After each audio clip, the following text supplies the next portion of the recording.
The Bad Bunny thing, I don't even know who that guy is. So I don't know He's what a that. musician. He's a Okay. famous musician. And the Travis Kelce thing, I hope. He's a Spanish rapper, Bad Bunny. Oh, okay. Not on my radar. I don't really listen to a lot of new music anyway, but that's such a like a hipster thing for me to say. People are probably like, "Oh, really, John? You don't? Tell me more, loser." Did that.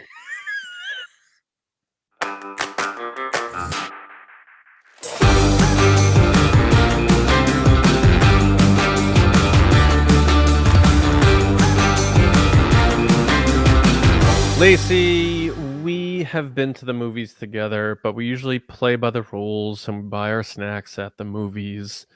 But and I know people sneak stuff in. They know people sneak stuff in. But let's say they let you. It was sort of like a BYOB. Bring your own snacks, bring your own whatever. What would you, and no shame either. So if it's something ridiculous, that's cool with me. What would you bring with you to a theater to watch a movie if you could? Probably Taco Bell or like buffalo wings or something. Buffalo wings? Really? That is. Do you realize how aggressive that is from a standpoint of boneless buffalo wings? Not boneless? No, boneless buffalo wings. I don't like boned wings. I don't like eating stuff with my hands like that. I don't like too much. I was gonna say, if it was regular wings, you're in the dark, like the cleanup and the like. That just sounds like no. All right, so boneless wings. I can eat it with a fork. Boneless wings or Taco Bell? Yeah. All right. What is yours? Probably 6-pack of Bud Light. A 6-pack and like a 2-hour movie? You just I don't know. You hand them out. You're like, hey, you need a beer? Have a beer. I give you a beer. I don't even know what I would bring. That's a good question. I'm surprised they don't have like the fun movie theaters they have in the South with like restaurants and everything around here. Oh, like Alamo Draft House. We have not gotten those yet up here in the Northeast. Have you been to one? Disappointing. No, but I've heard that the movie theater in Southbury by us does the full service. Oh, excellent. So you and I might have to make a trip to Southbury. Let's do it. It's a really nice theater.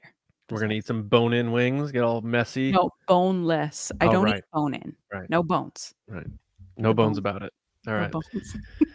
Welcome, everybody, to Nerdy and Nice. You are experiencing the start of the 19th episode in this trek through pop culture. I'm John, that's Lacey, and yeah, we're here to talk to you about all the nerdy stuff we love, and movies, TV, reality, basically anything that just brings us joy and we love talking about and sharing our opinions about with you, and then hopefully you back to us. But Lacey, we have a lot of stories to talk about on this show today. Back to some more comic book stuff, and then of course we're going to get into what we're watching later, because I know you caught up on, you actually lapped me I did on Only Murders, so we'll talk about that. When I get into something, I'm into it. I'm tuned in. I'm obsessed. As long as there's no bones. What? What are you talking about? Because of wings? Because of the wings.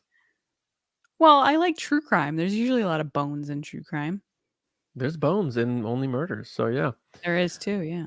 All right, Lacey, why don't we get into what's happening? Human sacrifice, dogs and cats living together, mass hysteria. Enough, I get the point. We're talking about what's happening this week in pop culture and kicking it off with The Batman Part 2. Matt Reeves, director. Is he the writer too? I know he's the director. Director, writer Matt Reeves reveals to Collider that Part 2 is the end of his series. No. I guess. Is not the end of his series? The headline's a little, I'm not going to lie, it's a little clickbaity. It is. I'm so confused by this headline, Collider. Like, why would you do this? I've noticed, and I'm not trying to throw shade or anything, but Collider has ventured into the clickbait headline stuff. Yeah, that's what they're doing now, and it's like you have to click in, and it's so funny because 2 sentences into the article, you're like, oh, so it's not that. Okay. Yeah. Okay. Well, what I was trying to do was politely read the headline so that I could give them credit for what the story is. But seeing as it makes no sense, via Collider, the Batman Matt Reeves, his plan is to complete the story as a trilogy, with the Batman 2 picking up after the Penguin series. So you have the Batman, little zag out to the Penguin, and then you zag back in, or zig back in, zigzag back in to the Batman 2. Right. John, I personally loved the Batman. I was surprised. I thought I wasn't going to like it because it just feels like we're getting a lot of Batman lately. Like a lot. But I really enjoyed it. I thought the cinematography was amazing. I thought the acting was great. Robert Pattinson really brought it. Are you excited that it's a trilogy, or do you just feel like every series is always a trilogy? I am actually very excited about this, and I have to go back and rewatch the Batman. I haven't watched it since it came out, and I really did like it. And man, Michael Giacchino, I was talk gonna say, about all in my head right now is the dun, dun, dun. yes, talk about because Danny Elfman's Batman score, sort of like John Williams' Superman score, it's so tied to the character at this point. I even watched a video of Henry Cavill, and I don't know when he did it. I think he still misses playing Superman, but he was talking about how he loved the John Williams score and how anytime he hears it, and anyone hears it, they immediately think of Superman. But he also, when he first watched the trailer with his best friend for his Man of Steel, when he heard the score that Hans Zimmer did, he was like, "Oh my God! So this is my like score," and he loved that so much too. So he's like, there doesn't always have to be just one. And then you have Giacchino creating his score for the Batman, and it's amazing. Of course it is, because it's Michael Giacchino. So that, like, I remember that sticking with me all the way through the end of the movie when he's like speeding off on his bike. So I left that thinking, like, where are they going to go with this? Because this was around the time where we were hearing DC's getting like changed. Reworked. I hope this isn't one of those things where it's like one and done and we don't get to see it. So then when I heard part 2 is coming, I was like, oh, cool. But this, when I heard they were making the Penguin series, I'm like, oh, really? They're really just pushing it. But then the more you learn about it with Colin Farrell and everything, it's getting great reviews. And apparently Pattinson's Batman is going to be in it. Probably not a lot, but that it's going to have serious weight to carry over into the Batman 2. So it's not just like they did with that Gotham series on Fox. It's not like we're just doing this because it's the IP and we're going to get people to watch it. It's no, you probably want to watch this because the Penguin's going to have a much bigger role in part 2. And I like that because in part 1, he was kind of like a pushover and that sort of thing. We're going to see that he's actually this more viable like Kingpin. So I'm so excited about the Penguin series now because Batman 2 is coming in 2026. And the fact that it's going to be a third movie, that means it's not just we're ending this and then James Gunn's going to do his Batman. It's no, we're telling this and you're also going to get your James Gunn stuff, but we're getting a really full weighted story arc here.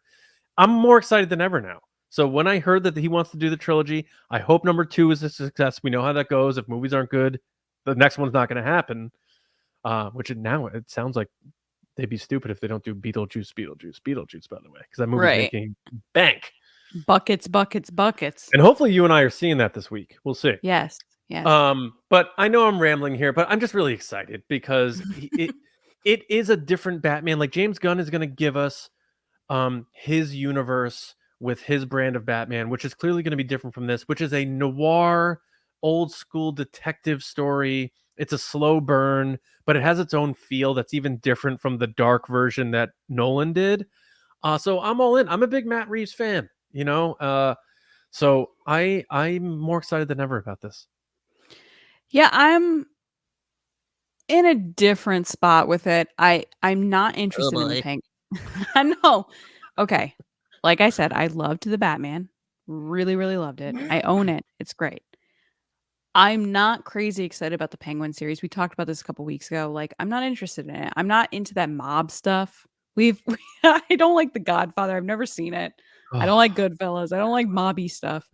So I'm just not intrigued by it. So I'm coming at it with a different perspective of I'm interested to see the Batman 2. I'm I wonder if not seeing the Penguin is going to throw off my experience. So we'll have to kind of go by each of our experiences and see like what it added for you versus took away from You're gonna me. be like, John, what happened in the Penguin? I'm like, I'm not going to ask that because I want to go in not knowing and see Okay. how my experience is. That being said, I have a bit of a concern with studios always jumping to a trilogy thing. And I think we've had a discussion before on TRB about trilogy, specifically with Star Wars and if it's needed. Oh yeah. And I'm pretty sure the original trilogy is Star Wars. Like that is the original blockbuster trilogy that many people think of. Yeah. And I question if it's needed in the sense of, is this trilogy planned out? Or are they going movie by movie by movie? Because we've seen it go both ways, where you have like a Peter Jackson who shoots all the Lord of the Rings at the same time and then just edits them separately and puts them out separately, which was an absolute masterpiece. You cannot look at those movies and not think that they're wonderfully told, beautifully made, right into the next one. There's no gap, like Filmed all the question same of time.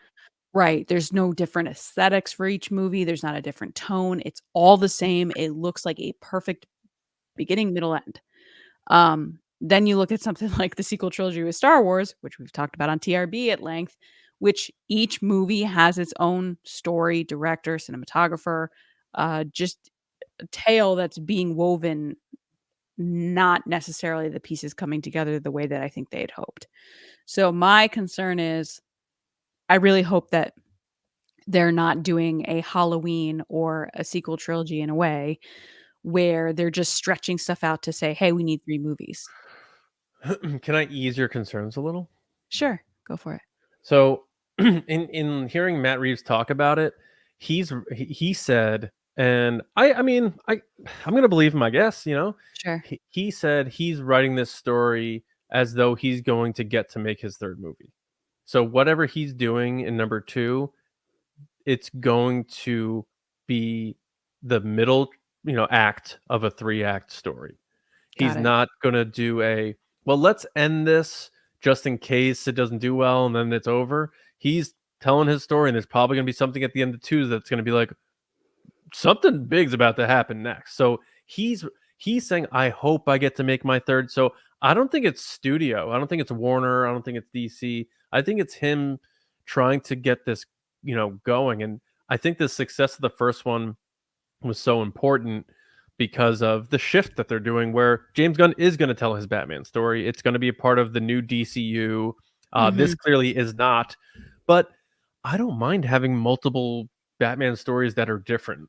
It's just parallel, like they're running alongside each other. Yeah, and it's not one of those things that, no offense to Marvel at all, but it's not going to be Pattinson's going to come in and meet Glenn Powell's Batman in James Gunn's movie. You are so sure. What was it the other week that he would be a very good Batman? I think James Gunn followed Glenn Powell on Instagram a couple weeks ago, and people were losing it. And then also the director of the Batman, the Andy Muschietti guy, also followed Glenn Powell. You mean the Flash? Sorry, the Flash guy Yeah. followed Glenn Powell. Like a bunch of the DC people followed Glenn Powell on the same day, and everyone was like, "Did a meeting take place? It's wild that Did people something happen?" pay attention to that, and they can find It is wild, but when that happens, you're like, yeah. Because how many of us have been like, oh, I just met this person. Let me follow them on Instagram. Oh, hey, I just spoke to this person. Let me follow them. When Aaron Judge of the Yankees was a free agent and everyone thought he was leaving, and we were all freaking out, people were like, Aaron Judge doesn't follow the Yankees on Instagram. And someone was like, I don't think he ever followed them. So, so it's not just movies, like sports, like we're like that too. I don't think they were ever following. John's over there sweating. He's like, oh my God, was he or wasn't he? Because someone reported that he signed with the Giants and he was a well-known reporter and he completely botched it. Thank God. Yeah, but anyway, I do see your point. I see what you're saying about the reservations, but I think this is Matt Reeves' passion project. To quote me doing J.J. Abrams. JJ, for those people that don't know, he's doing JJ. I think it's going to be incredible. Incredible. It's going to be great. It's going to be great. Bum bum bum bum bum bum bum bum. Speaking of also great, they have seemingly found the director, or they're in talks with the director for Spider-Man 4. For those of you not following Spider-Man, the previous films were directed by John Watts. John Watts has left. He is now doing Skeleton Crew for Star Wars and other things. So Marvel had to come back and be like, okay, who's gonna do Spider-Man now? Because Tom Holland is kind of waiting in the webs in the sides, waiting to go. Oh, well done, Yeah. Gilly. Well done. So it seems that they've picked up the filmmaker behind Shang Chi and the Legend of the Ten Rings, which, by the way, I loved that movie. Awesome Is movie. going to do Spider-Man 4, and his name is Destin Daniel Cretton. John, are you happy about this director choice? I'm going to be Yes. honest. I don't really care Mhm. who the director is of Spider-Man. However, I did love Shang-Chi, and I hope they make more Shang-Chi. I like Shang-Chi. I even like that was my introduction to Awkwafina, I think. She plays the same person in every movie. I know, but that was my introduction to her, so I was like, oh, she's that character. Her best role is in Crazy Rich Asians. Very good. Yeah, I agree. That is her best role. Best role. I watched it the other day. It's one of my top movies. I know I've been saying that a lot, but they're making a sequel, aren't they? It is Crazier Rich Asians or something like that. I don't want to get into it if it's a thing. It's a book series. Oh God. And the studio is being very difficult in paying people appropriately for their worth. But yes, they're currently working on it, and it's supposed to, I think, start shooting next year. Oh, I wanted to I know, like, I'm not the biggest Spider-Man fan. I know you like the Tobey Maguire Spider-Man, but you know what I was just thinking of when we were in California and we went to California Adventure and we did that Spider-Man ride where you have to do the webs? I owned you. But do you realize I was having like wrist injuries during that thing? I owned you. And the people at home can take with that what they will. I owned John in the web slinging ride. You got beat so bad. I think you were stealing my targets, I think. I was not. I was just beating you. All right. Yeah, I think you did. But I remember at the end, I was like... You were in pain. I wasn't even in pain. They weren't working anymore. My hands were like... Your hands weren't working anymore? Like my wrist just stopped moving. It was like too much. I just remember you being like, my hands hurt. I had a lot of injuries that day. Here, take my strong hand. I had to do a lot of upkeep to keep my wheels on the ground. Sometimes the pain, you ignore it for victory. And that's what I did that day. There was chafing that day.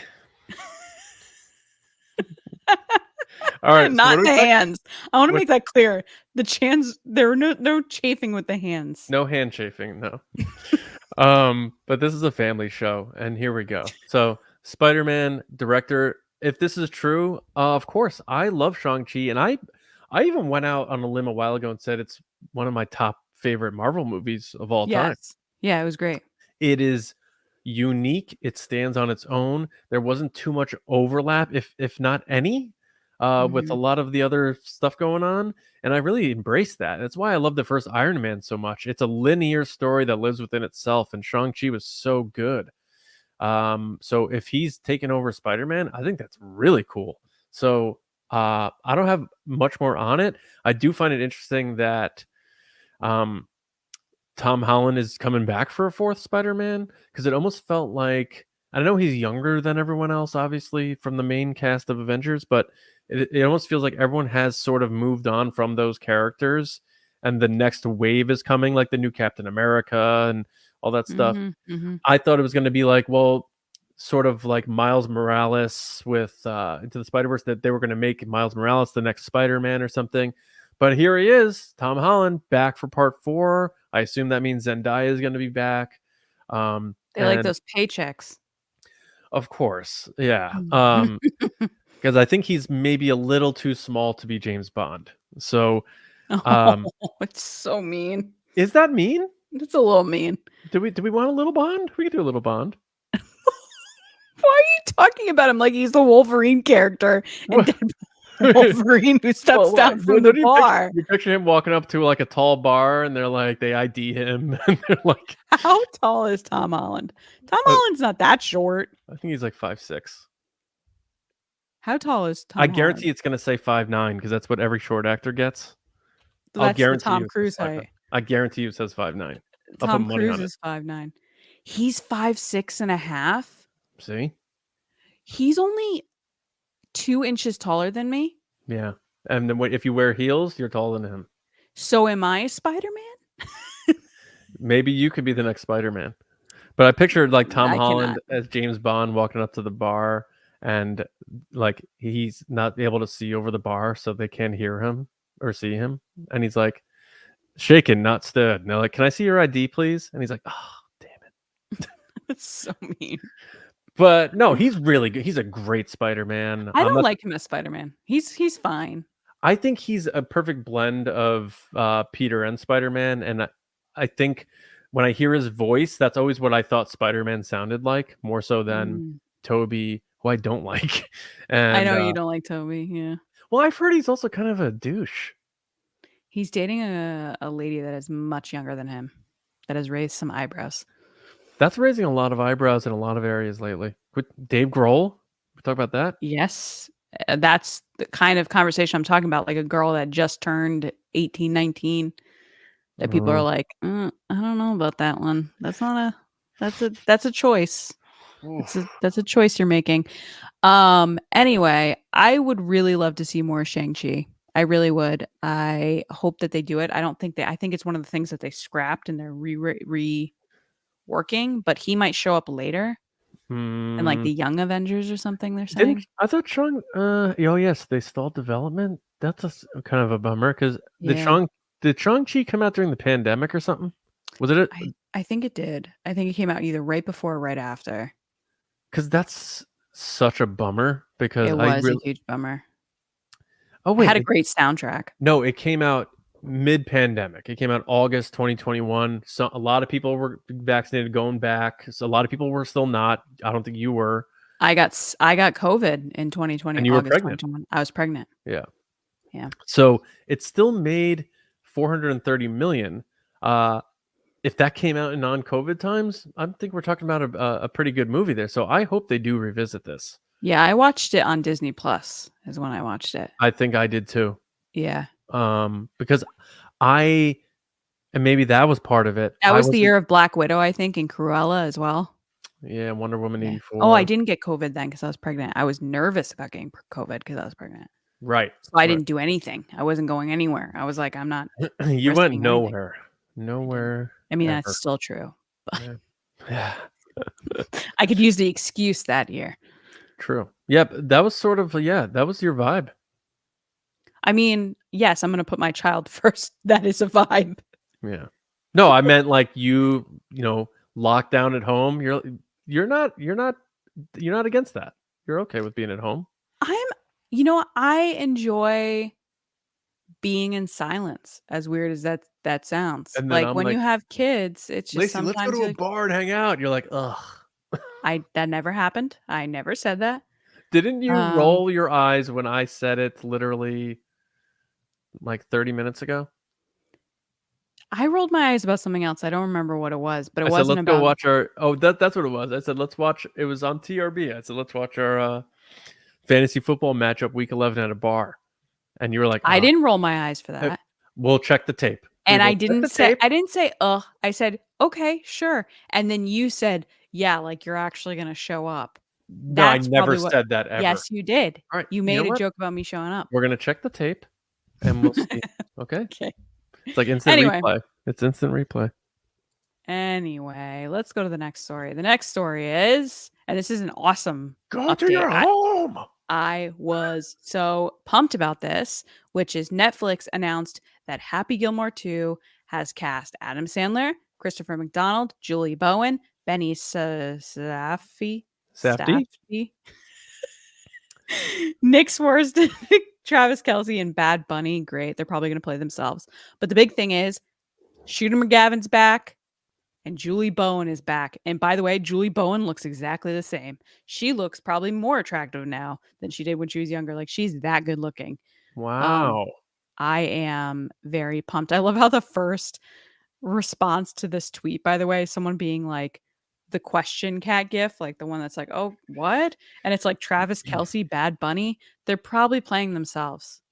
Adam Sandler was just on Travis Kelce's podcast, New Heights, and was talking at length about how him and his family and his kids love Taylor Swift. So he's locking in that connection. You know, he's keeping it strong for his kids so that he can go to the, you know, he's going to have Taylor come to this premiere. That's literally what that is. He's dialing it in. Yeah, probably.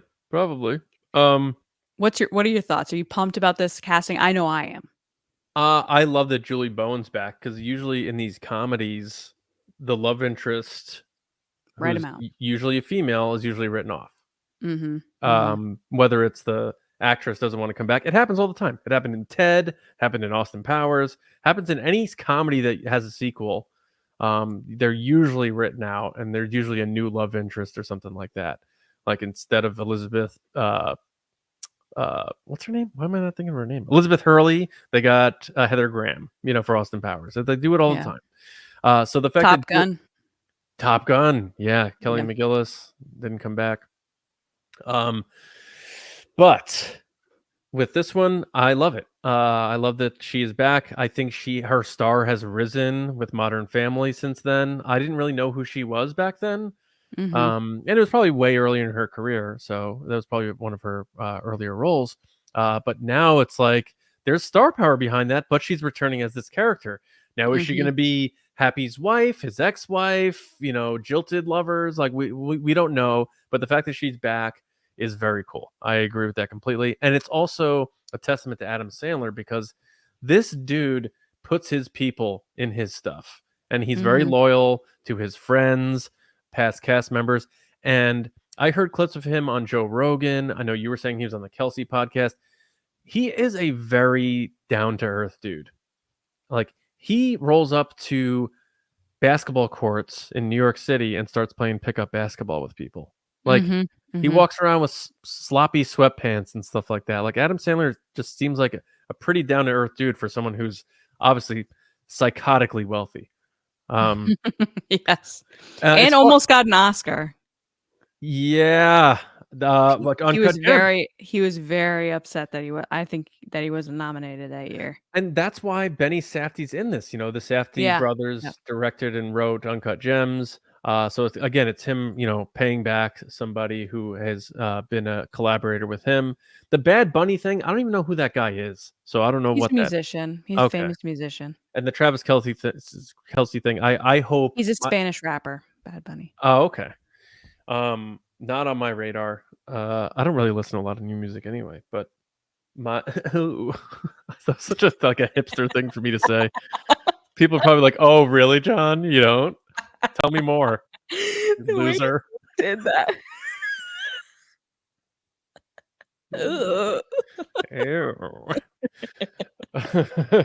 I'm like Thornberry. But Nigel my hope Thornberry. for Travis Kelce in this movie is that he plays the Bob Barker role.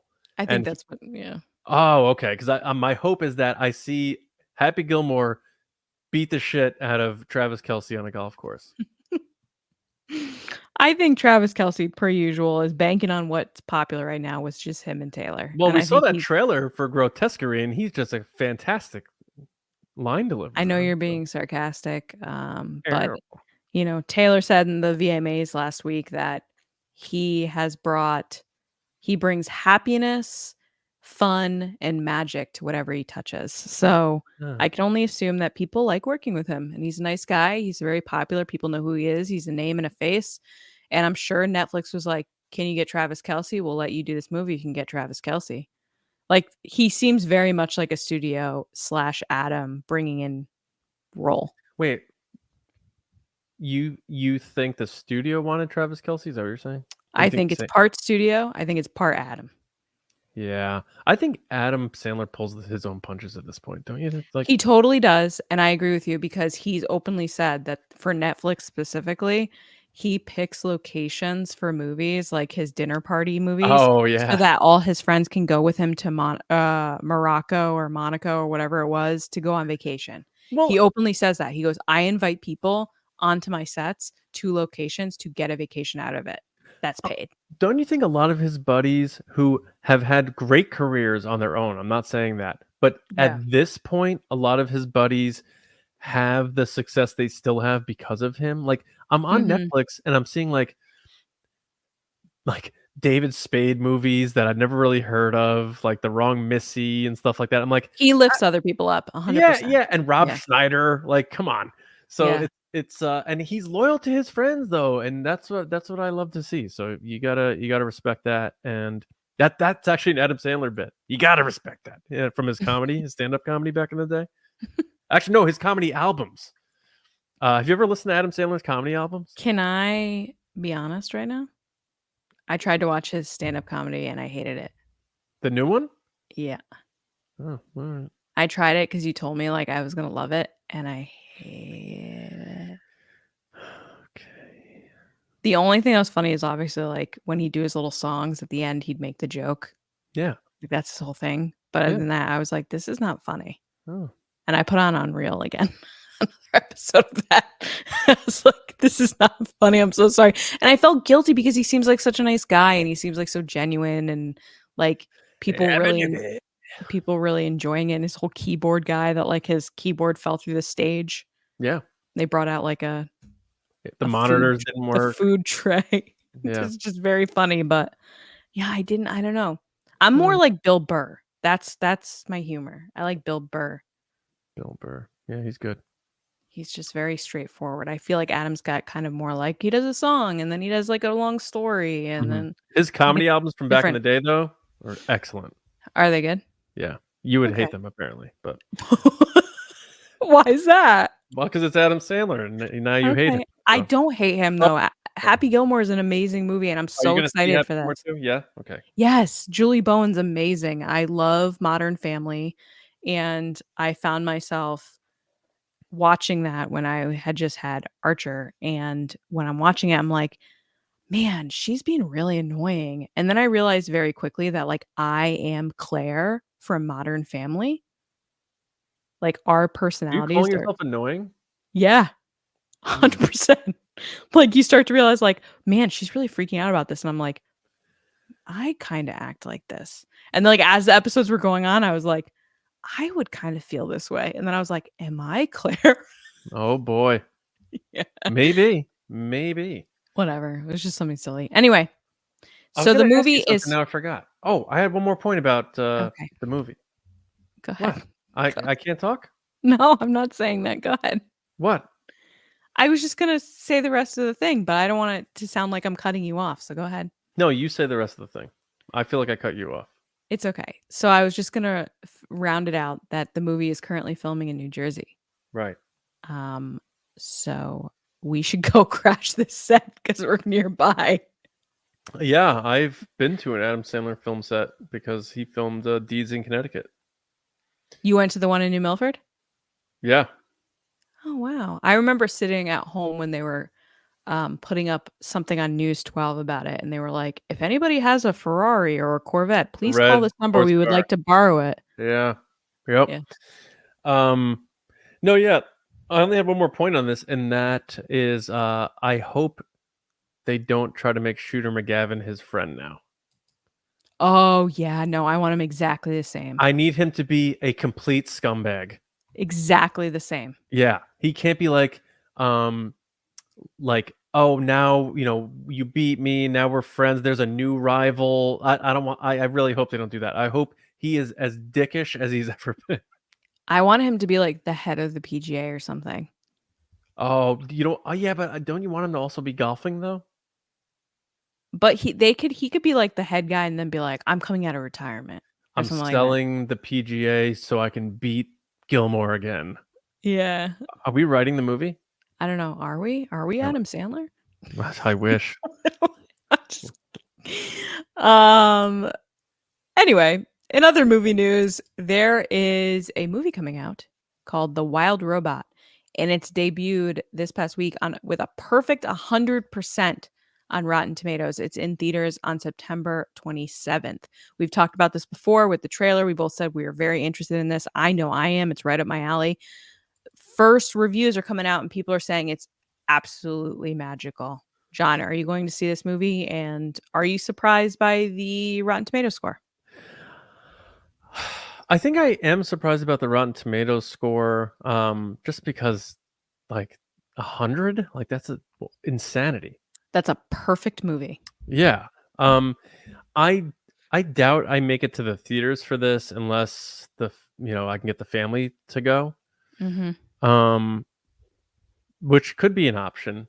I don't know how PG this is, or like what is it going to be heavy on story? It looks very visually stunning, so It does. that's a good sign for keeping my daughter's attention because she's only 3. But I want to see it, and the cast is unreal. I mean, Catherine O'Hara, who's coming off of everyone saying we haven't seen it yet, but everyone's saying she's the standout in Beetlejuice too. Mm-hmm. And she's a legend in her own right. I've always loved her. Mm-hmm. Matt Berry, Ving Rhames, Lupita, Pedro Pascal, and of course Luke Skywalker, Mark Hamill. Mm-hmm. I'm definitely seeing this. And now that the I didn't even need the Rotten Tomatoes. Like, I was gonna see this. I think this is gonna be something really special, and I think it's really important for DreamWorks because they've seemed to be, and I could be wrong, always sort of a step behind Pixar. It's sort of like With the Coca-Cola. exception of Shrek. Right, yeah. But like Coca-Cola and Pepsi. It's like Coca-Cola is always going to be the top dog, and Pixar is seemingly always going to be that way. But this looks like this could be a massive win for DreamWorks. Mm-hmm. And I could see this easily, if it is as good as the critics are saying, being the Oscar winner for Best Animated Film. It definitely could be, and it's coming from someone that has a lot of success, including How to Train Your Dragon, which is Chris Sanders. He's the writer and Yeah, he's like the director of those. DreamWorks guy now, huh? Yeah, good for him. I really hope he has success, and this movie does look beautiful. It very much looks like something from Hayao Miyazaki, kind of references. The robot looks like something from him. So I'm not surprised that like people are like, wow, this is so visually stunning. Like, go watch any of those movies, Studio Ghibli movies, because that's what those movies are. And Chris Sanders created Stitch. He did. I mean, that in itself. Who's now going to be live action, which looks crazy. Yeah. But yeah, I mean, that's pretty exciting. I don't know what else to say about it except I'm pumped to see it. Are you gonna try to see that in theaters? Like, is that something your Daisy would be able to sit down in the theater and watch, you think? Or I'm not going to see it in the theater. I got to pick and choose what I see. And Yeah. I think that's not Same something here. I want to see it in the theater. If I Yes. didn't have children, I'd go see it on my own. But because I do, I'd probably wait to watch it once it's on streaming. Yeah, I'm with you there. And it's a shame because you want to support from the box office perspective because that holds a lot of weight these days for sequels and that sort of stuff. Which Inside Out 2 has made like so much money. Insane. Did you see that movie? No, but it's the highest grossing animated movie of all time now. How? Who I is don't seeing know. that movie? I don't know. I always thought of Inside Out as a second tier sort of to like Toy Story and stuff, but apparently not. That's what I thought. And when I saw the news about it, I was like, is it inflation that's making it that much? Like, what is going on? I don't know, but yeah, so the first one made 858 million and the second one's at like 1 point something billion already. I think people are craving kids movies because they haven't really had a lot of kids movies lately. I think that, and I think just based on the political climate of the world and all these, stressful times, inflation, all that stuff, like people are looking for feel good, fun stuff. I would agree with that. And that's why I think Superman's going to annihilate next year because you're going to get this it's going to kill it. I think Superman's going hopeful to do really well. character. Yeah. I don't know if I've ever been this excited for a movie since the last Star Wars movie. So I would agree with that. I don't think you have. We got to get. I Well, got to Top Gun. I got to get to that Superman premiere somehow. We got to get there. Okay. Top Gun, though. Oh yeah, I was really excited about Top Gun. You were very excited about Top Gun. Yeah, and I'm excited about Top Gun 3. To be honest, let's go. Me Give too. it to me. Let's go. All right. What? Anything else on Wild Robot? Not really. I'm excited to see it, but I can talk about what I am watching currently. We can never leave the house, and we'd just probably sit around all weekend and watch TV. Go on. All right. This past week, I still am watching Unreal. I got through season 2 already. I have no self-control. It's what I put on at night when I'm doing things like folding laundry and other things. It is so good. I strongly suggest watching it to John and the people listening. Again, it stars Shirley Appleby, and it is about kind of like a bachelorette show and the behind the scenes of the production team and like the stuff they do to mess with the contestants to get good TV and stuff like that, which is actually funny. I'm watching it right now because it was a very big trending topic recently with The Bachelorette, where they treated her terribly on the finale. So they had a bachelorette who basically was dumped off camera. So the guy proposed to her. I don't watch The Bachelorette, but I watched the highlights online. A guy proposed to her. So they ended the series, oh, she's proposed to. Then they have the finale or the reunion. They bring her back on. The guy ghosted her off camera from the finale to the reunion. Stopped talking to her, was like, we're not together anymore. Had her come on stage and like basically go through that whole process with him on stage, and then played back her proposal from him from the finale live while she watched it. Oh my God. People were talking about how it was the most disgusting, traumatizing, miserable thing they've ever done. And I see people writing this online and reviews and whatnot, and I couldn't help but think, like, this is what Unreal is. Like, this is the terrible things that they do to people on this fake show. I find it interesting that because you typically don't like shows or movies that have this like depressing vibe to it, and it sounds like that's exactly what this It's show. dark. So why do you like it? I don't understand that. I like Shirley Appleby, and then it has a lot of Hallmark actors on it, like from Hallmark movies. No. And the main characters like side. So it's basically you have Rachel, who's Shirley Appleby, and then you have this other person named Quinn, who's like the head producer person. She is one of the funniest characters I've ever watched on television. Like the stuff that comes out of her mouth, you're just like, oh my God, I can't believe she just said that. And it's so messed up, but it's hilarious. Mm-hmm. But yeah, I'm obsessed. The other thing I watched on behalf of John watching it was Only Murders in the Building. I am on episode 3, or now episode 4 next week, but I am through episode. Yes, as in tomorrow, the new episode comes out or whatever. I am through episode 3, and it is so good. John, you were completely right. I was so concerned from the trailers. I know you were too, that it was like this big cameo. Bad trailers. Terrible trailers. Who cut their trailers? The worst. Unless the second half of the season's horrible or something. But oh my God, it is so funny.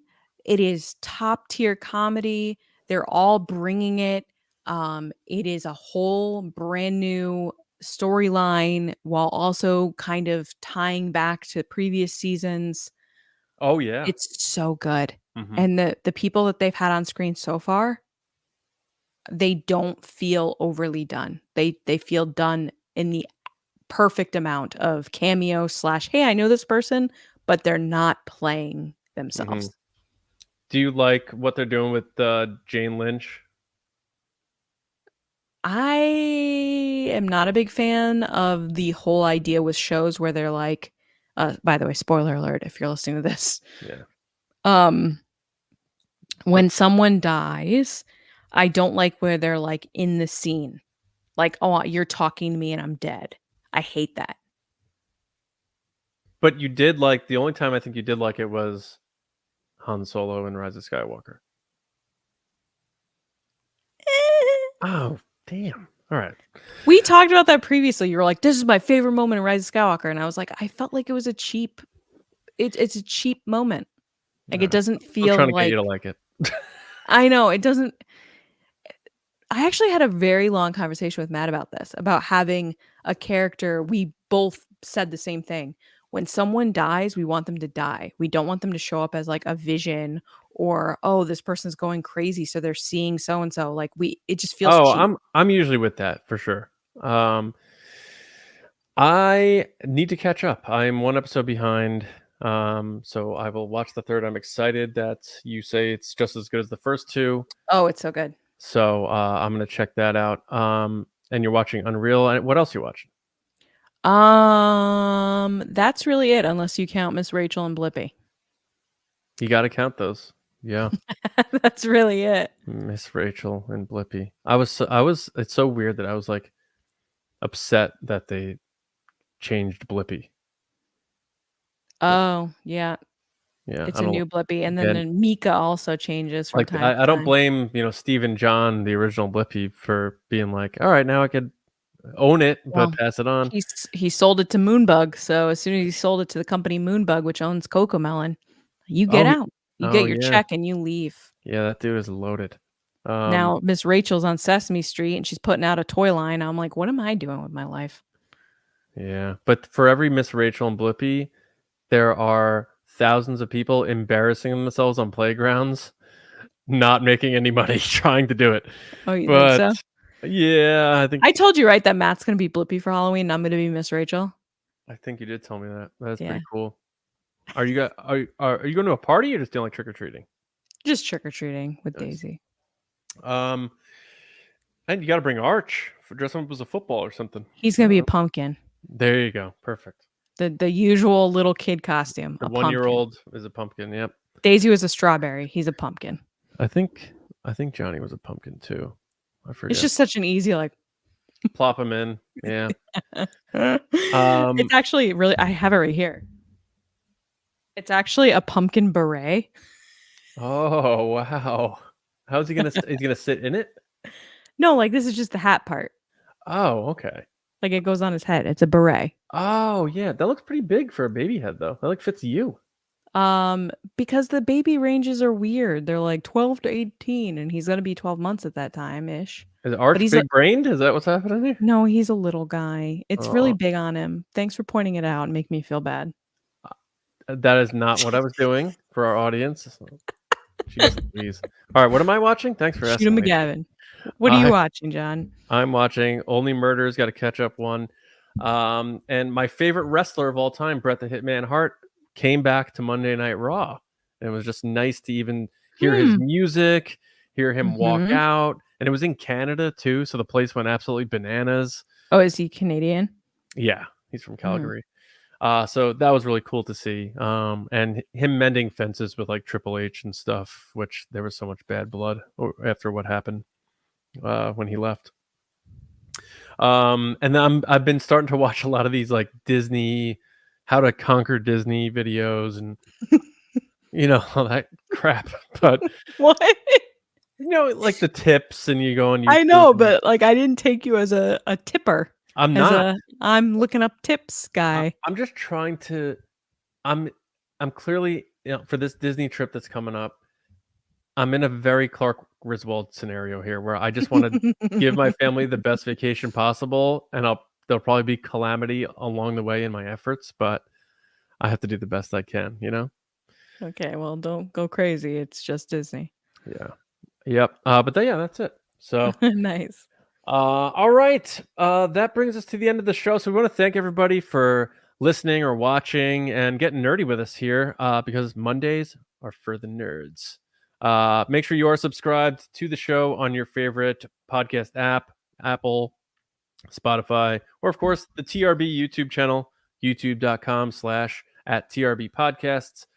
Subscribe, spread the word. We appreciate that. We are trying to grow Nerdy and Nice from its humble beginnings to hopefully match what we're doing over at the Resistance broadcast. And of course, if you've just been listening to this show and you like Star Wars, check out our Star Wars podcast, the Resistance broadcast. We go live Thursday nights on podcast feeds Friday morning.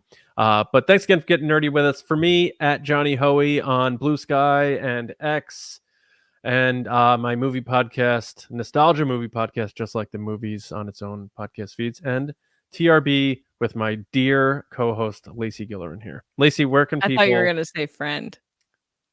You are my dear friend. All right. Such friends. Where can people talk to you about how good of a friend I am to you? People can find me on social media at Lacey Gilleran and on TikTok at It's Lacey Gilleran.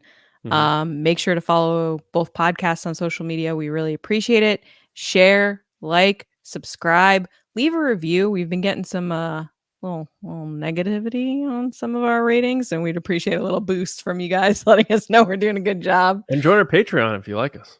Yes, and head over to our Patreon, patreon.com/TRB podcast. We have a lot of stuff coming. We're doing a big planning sesh soon where we're figuring out what we're doing with merch, giveaways, all that kind of good stuff heading into the end of this year and into next year.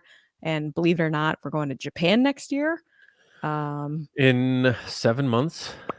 Bananas. Speaking of planning tips, I'm the one that's doing that. I have like a spreadsheet already, guys. It's bananas. Thank God. Yeah, so stay tuned for more stuff from that. And thanks for being awesome and listening. We appreciate it. Yeah. And I'm going to give a special shout out to our movie star generals and spice runners on Patreon. Carmelo, John RISI, Jetta Rosewater, Frank Grande, Nick Kratz, Chris Morales, Brian Smith, DANI, Mike Rumore, Brendan McLaughlin, Sneaky Zebra, Dave Hornack, Jolton Jedi DiMaggio, Colin Cormier, and Stephen Garrow. And the Silver Screen Spice Runners, David Probus, Neil Shaw, KENDALL, GELNER, Andrew Staley, Jeremy Myers, and THEFORTWORTHIAN. And however you support TRB, whether that's through Nerdy and Nice, through TRB, the Resistance broadcast, or both, Patreon, thank you so much. We both appreciate it very much. So we'll see you next Monday to get nerdy again, and hopefully I'm caught up on Only Murders. And of course, Star Wars fans will see you Thursday night. But until next time, we'll see you around, kids.